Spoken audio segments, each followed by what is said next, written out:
here we are getting some precipitation early on in the season. This is what we like to see. We need a lot more of it, though. That's right. We're having a great start to our water year.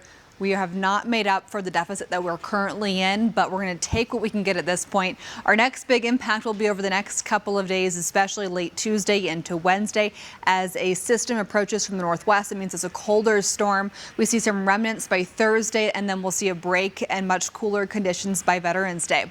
Satellite and radar right now here across northern Utah near the Idaho border, some areas of rain and snow. Us for most of the state, we've been dry today, but here's what you can expect. Through tomorrow morning at 7 a.m., snow will continue filling in mainly for our mountain passes across far northern Utah and for Utah County and the Salt Lake Valley, mainly tracking some chances for rain early tomorrow morning. Same thing for southwest Utah. Then we head into the second half of tomorrow, and this is when things really get going by Tuesday at 7 p.m. Election Day night.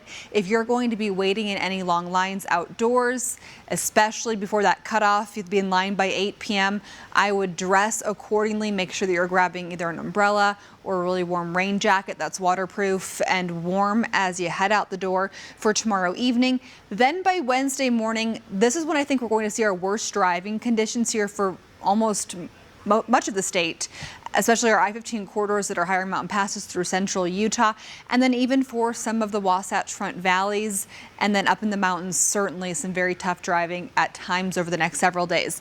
By Thursday, we could see some lingering snowfall and then areas of fog starting to fill in. So tomorrow morning, we head into Tuesday, and we'll have the temps around 45 to 55 degrees. So we could see some chances for rain early tomorrow, but that best chance will be late Tuesday into Wednesday. So how much snow can you expect? Well, bulk of this will be Tuesday into Wednesday for the worst driving conditions. And then for the northern mountains, look at this high end amount possibility, 10 to 32 inches of snow.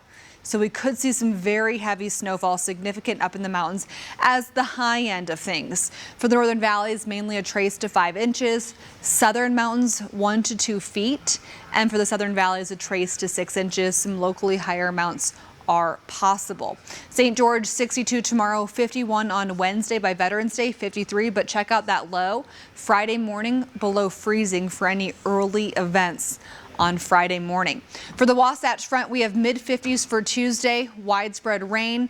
Wednesday, widespread rain and snow. Thursday, scattered snow showers, cooler and also drier conditions this weekend with highs near 40 degrees Friday through Sunday.